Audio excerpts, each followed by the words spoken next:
Барлықтарыңызға қайырлы күн қыздар. Бүгін сіздермен сосиска в тесте істейміз. Ең алдымен ыдысымызға жылы сүтімізді, қантымызды, тұз, ашытқы, майымызды қосып жақсылап араластырып аламыз. Үстінен електен өткен ұнымызды салып, араластырып, қолымызбен жақсылап араластырып, жұмсақ қамыр илейміз. Қамырымыздың июі қанғанша жақсылап осылай илеп аламыз. Одан соң қамырымыздың бетін жауып 1-2 сағатқа тындырып қоямыз.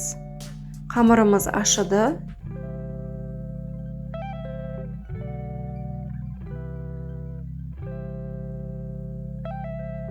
Қамырымызды алып, ұн сеуіп, жақсылап жайып,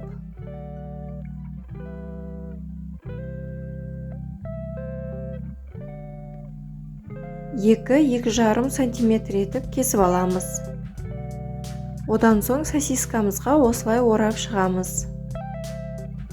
Бірінің үстіне бірін орауымыз қажет, сонда сосискамыз пешке қойған кезде арасы ашылып кетпейді.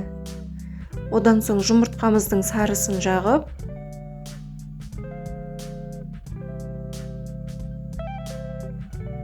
үстінен әсемдік үшін күнжіт себеміз. Пешке қойып пісіріп аламыз. Біздің сосиска тестеміз дайын. Астарыңыз дәмді болсын.